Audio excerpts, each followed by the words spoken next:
Hello, everyone. We are live on the floor of the Code Vein 2 preview event here in Los Angeles.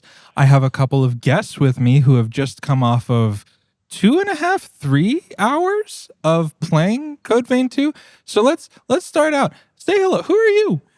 Daniel, RapidReacts on TikTok and YouTube and Instagram, everywhere. Yeah, I'm Nick. I do SpectreX Gaming all over the place. So. I'm Oroboro. I do Twitch streaming, YouTube, lots of stuff like that. Beautiful. Thanks. And thanks for you guys for coming, especially all of you. You're welcome. Thank you.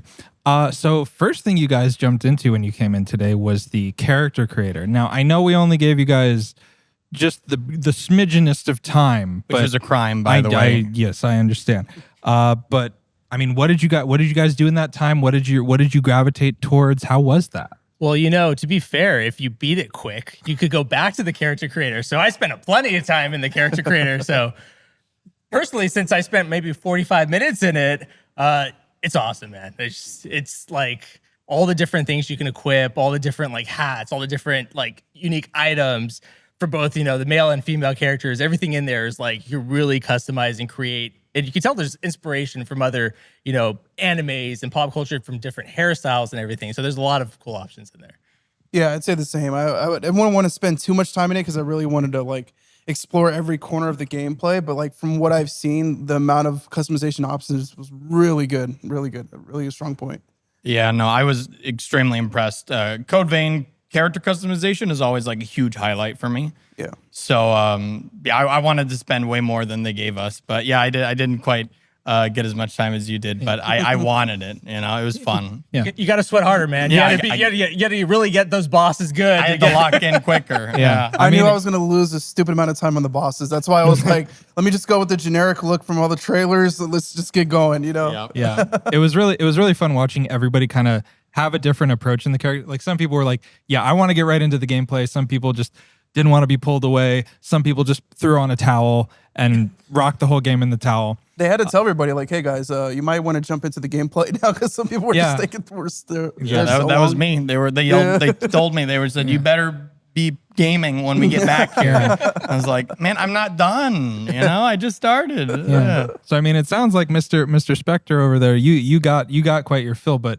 I did, in the full game, what do you think you guys will do differently in the character creator than what you did today? Let's start with Mr. Oroboro. Probably the same thing. I just made my guy have green hair because Oroboro. I think it's fun.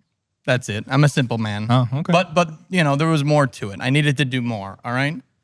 Yeah, I self-disciplined myself a long time ago to not spend too much time because I get too into the weeds and I'm never happy with the end look.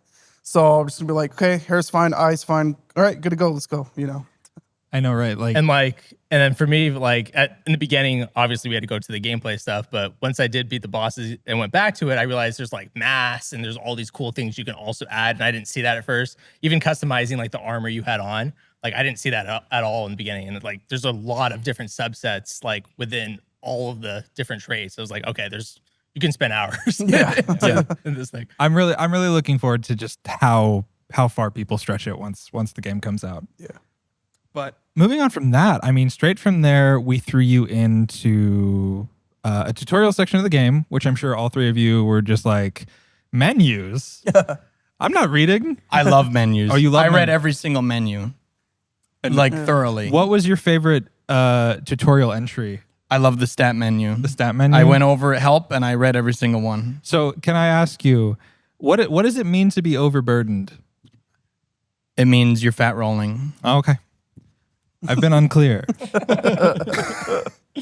Yeah, so, I mean, was there anything as you were playing through the tutorial, that early section of the game that hopped out at you that you were like, oh, this is sick? Or like those early, you know, that's when you met Noah and Valentin, right? Like, did you have any sort of feelings about them or anything like that? So for me, it was just like, I barely scratched the surface in Code Vein 1. I don't remember a lot of it. So I'm kind of just new to the series, technically.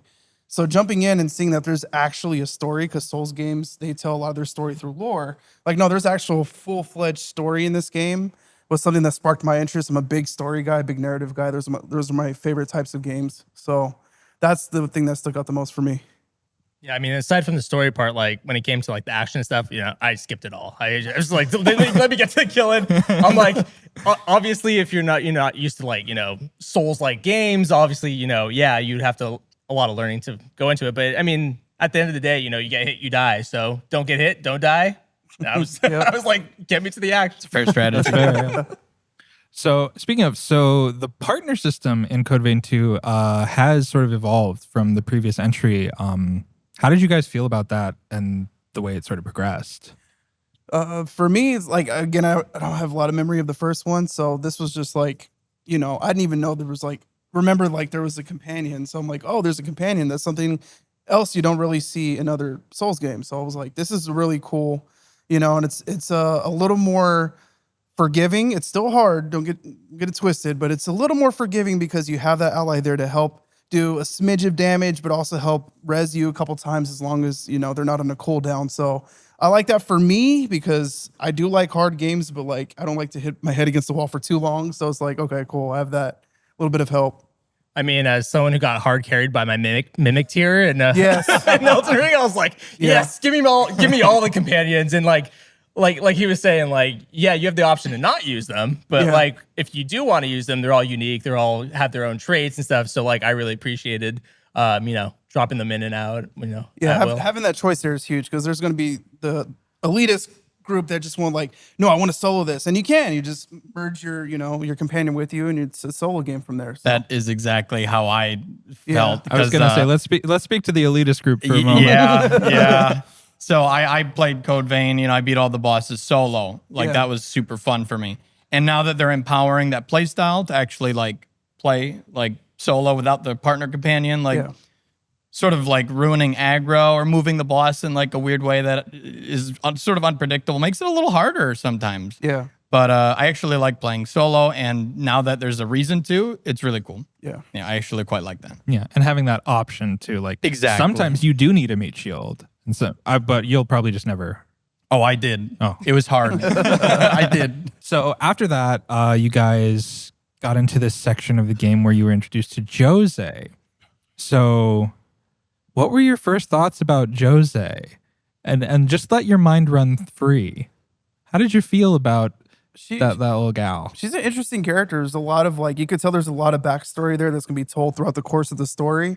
And the little bit I saw with like, the stuff with her sister that you see through flashbacks or whatever those are that you kind of go through, all that was like really interesting. And I can't wait to like dive deep and find out how she got stuck in that pod that she's in and how she became that monster, by the end of the demo. Like being able to learn that and then like being able to like time travel. I'm a huge nut for time travel in any like narrative medium. So like that immediately sparked my interest. I was like, that's so cool that the stuff you do in the past is affecting the story of like the present, And the first thing I thought, I was like, can I get a hold of that sword? I was like, when do I get that sword? What's going to happen to her? Do I get that sword? It's like, so large. I would love that sword. I thought the same thing, actually. I was like, I want that. Yeah. I thought that it was cool that they're bringing back sort of the storytelling of the first game, through the memories and stuff, through the cores. I thought that was pretty neat. Yeah. And did you guys feel like you feel like she's pretty cool? Yeah. Awesome. I mean, cool. yeah, she also wields a giant sword. I just wanted to make sure for a moment. She has a big ass sword. Of course she's cool. I wanted to make sure we were all on the same page that she's pretty cool. So you met up with Jose and you headed into the Sunken Pylon dungeon. So that was the meat of where you guys were today, right? Yeah. So how was it crawling through that dungeon?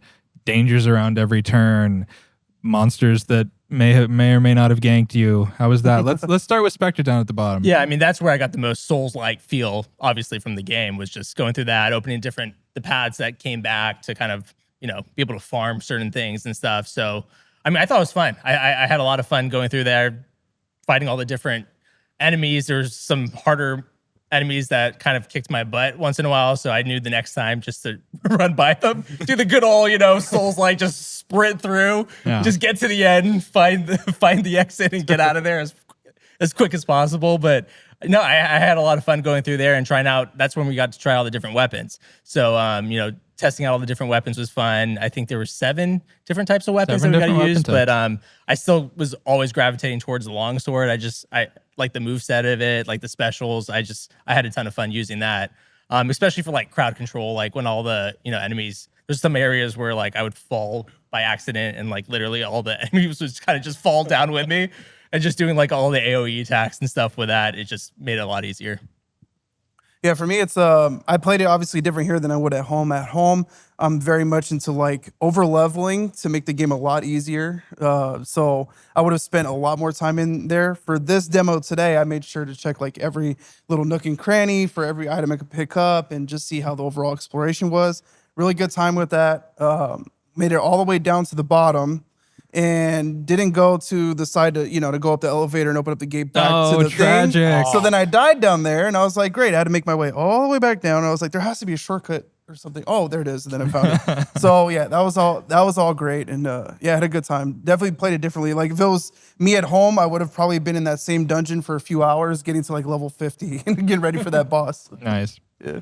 I gotta say, I really liked the level. Like I was impressed with the level design compared to the first game. The verticality, like all the way everything like interconnects, like the coolest shortcut, like you said, that you finally found, was like, it was such a you're like, oh, thank God moment. Like, oh, we can die now safely. So I thought it was really good, actually. I was impressed. Yeah. And then, of course, that led up to the first of 2 bosses that you guys got to experience today, the Medigan Remnant, who is very large, is very dangerous, and very hauntingly beautiful, if I can say. How was that? How was the Medigan Remnant? I died a lot. Yeah? I died a lot. I consider myself pretty good at these games. I'll be honest, I watched him do it. Yeah, it was like an hour. Maybe it took me an hour to kill her. It was a nightmare. It was horrible. Just tons of death. I was using the great sword. I was sticking with it. I don't know if that's what got me killed most of the time, but like I was getting poisoned. I was getting double hit. I was getting instant smacked. It was horrible. Did you use an ally though? No, yeah, I did. Okay. I did. I was using everything I could. Okay. I was sticking with the great sword. I said, I'm beating her with the great sword no matter what. It's happening. And it did. Yeah. If I can ask, did you at any point, I only watched you for a bit, and then I had to go do my job, which is this. Such a bummer. Yeah, it was tough. Did you try jump heavy at any point?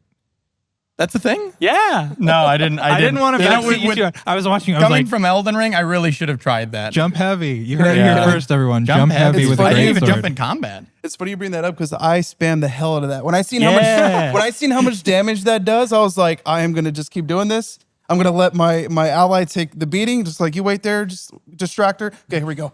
Bang. I should have known. He's I mad should at have me known. now that I didn't tell him. Actually, I'm mad. Yeah, he could have backseat Just me. jump, yeah. Yeah, that was my answer was gonna be. That's how I got through that first boss, was just kind of spamming that. And if I was starting to run out of potions or whatever they call it, they use to heal. I was just like, okay, let me stay back, kind of like get her attention off of me, jump up from behind, do the slam heavy, do a couple attacks on her back, get back out, and I kind of just repeat that process. Took about 3 tries, finally got through it. I mean, I was on the other end. It took me like 2 tries. Yeah, You're kidding. Wow. Yeah, so I Gamer. He burned it down. I burned through that demo, but I did use an ally, which helped a lot. But I used the longsword. At first, when they started doing the poison stuff, I was like, okay, maybe I'll use that like musket like type of gun, which did 0 damage. So I was like, yeah, this is not gonna work. So and then I used the longsword again, and then I would do like I'd cycle through. I'd use like a special ability. I'd use it a few times. I'd do a couple attacks. I'd use like kind of the soul grab, get my ability back, do repeat, and just kind of dodge in between. And that worked well for me. Insane gamer. So, after we all struggled various levels from less struggling to more, I like how we sat that way. totally by design. It just happened that way. That the skill it trickles down. Okay, well. Well, I'm sitting outside of you, so I mean, what does that say about me? It means I'm bad at video games. All right. So the last thing you guys got to play through today was a Resurgence offspring, the blind hero, who really just is not screwing around, is she? Oh. No. I mean, Oro, I hope I can say this on air. You didn't win. I didn't win. He didn't beat her. I didn't beat her. No. I If it tried. makes you feel Tanner, better, I tried. didn't either. So, No, no. Did you? He did. Like 3 tries. I hate you. guy's so I don't fun. even know you, but I hate you a lot now. For context, this guy's been world first at more things than I can count. That's insane. He's man. an insane gamer. He's not just That's a content creator. insane. I mean, I did use an ally still too. I'm not crazy enough to go We all no used ally. ally. But, you know. We all used ally. We all have friends. Yeah, that's a nuts. No, insane boss. Absolutely insane Yeah. boss. I thought the first one was actually harder though. I yeah? gotta say, after a couple tries, I was about to kill her. They had to shove me off. Oh, really? Yeah. Did you how did you get her to the second phase? Like on the first, She was like tries? 2 hits away 2 hits away from the second phase from death. from death. No, that's what I'm saying. Like, did you get her to the second phase like on your first attempt? Second try. Your second try. Yeah. Yeah, and then she just. I mean, Then she it was just over. Goes crazy. It was over. Yeah. She unleashed that fireball attack at you. yeah. Yeah, I mean, I don't know. Revealing this if we can. The boss that you fought was Jose, and she was pretty cool. She was pretty cool. But so, what was your like, sort of like, oh, like what happened? Like, how did you like go from this to that? Like, what did you think about that concept that she's something monstrous now? Yeah, that intrigued me because I'm like, just like, how did we get here? Like, you were just fine when I seen you a few minutes ago, You were and now you're this. I go away for like 100 years Yeah. and everything's all gone. That's it. No, and I'm just like, so it's gonna be really cool diving deep into the story and finding out like, okay, how did we get here? How do we fix it? How do we turn you back if we even can? So. And more importantly, do I get that sword? Yeah. That's what's important. Yeah. Now that Asking the you're good important now, question. can I have that? Yeah, you're just yeah. I'm sure all three of you were just like katana. Yeah. Whence? Yeah. It's funny. What? So in the original Code Vein, as you may know, this happened a may. lot where like you run into characters that are like tragically turned into monsters, but then you free them and help them if you get like all the They're the frenzied, items. right? Yeah, Yeah. exactly, yeah. Do they give So- you their weapons when you do that in the first game? Some of them do. Some of them Oh, do. so there is hope. Yeah. There's hope. There is hope. There's hope still. There's still time to study the blade. But ladies and I gentlemen. think that's cool. I think that's cool that they did that. They introduced you to her, and then 100 years later, Yeah. you got to fight her as like a big monster boss. Yeah, they made you fall in love with her, and then they're like, no, she's this now. I'm sorry. I didn't really love her as much as you, admittedly. But I have strong feelings, everyone. Well, yeah. So I mean, that was the long and short of it. That was everything that you guys saw today. I mean, so what are you guys thinking? What are you taking away from this? What is your hope and your dream for Code Vein 2 walking out of this beautiful cathedral? For me, I'm just super excited to dive into it. Like at first it wasn't originally on my radar, admittedly, but like now it's like, oh yeah, now I got that January game. As soon as this comes out, I'm gonna dive headfirst into it. I'm gonna over level like crazy, and then power straight through it. But yeah, I had a really good time. Really excited for it. Awesome. I mean, other than getting that Josie sword, no, I'm just looking forward to like all the different characters. I'm looking forward to like fighting more bosses. I don't know, obviously, if you can reveal where these bosses are, like in accordance to where they are in the game. Are they early game bosses? Are they late game bosses? I'm sure there's gonna be a lot more challenging bosses that we get to face. But like each boss battle so far was very unique and fun, and like I had a blast just kind of figuring out the different moves and kind of the move sets and learning all that and, utilizing the ally and all the special abilities and just kind of like, going, creating different strategies and synergies against them. I think what I was most impressed by was how different it is than the first game, but still retaining the same core feel. It feels like a proper sequel, which is awesome and rare these days. So I'm actually really excited for this one. I think it's going to be interesting. And going off of that too, like, I played the first one for a little bit, not too much, but I think, for people who have played the first one and newcomers alike, I think this is like an awesome jumping in point because like immediately it kind of just grabbed me and like the world and like the art style, all that was just like, it kind of just grabbed me in at the start and wanted to, know more about the world and kind of dig deeper. In a sense. Yeah, and on that note, correct me if I'm wrong, Tanner, but isn't this like a brand new like story in the Code Vein universe? It most certainly is. Yeah, so newcomers are not missing out on anything if they haven't played the first game, No. which is really cool. Yeah, absolutely. It still has all that Code Vein DNA. You still have your blood codes. You still have your cool, crazy anime jail attacks. You still have that partner system and everything's been cranked up. Everything is new, shiny, and exciting. And we can't wait for you guys out there in the world to experience what these guys have experienced today and what they haven't experienced yet. So yeah, Code Vein 2 coming out very soon, and we'll look forward to seeing you on the frontiers, Revenant Hunters. Thank you so much to Mr. Oroboro, Mr. RapidReacts, and Mr. SpectreX Gaming for joining me today. Thank you. Thank you. Yeah, thank you. And we'll see you around. Bye, Goodbye. everybody. Bye, everybody. I live here now.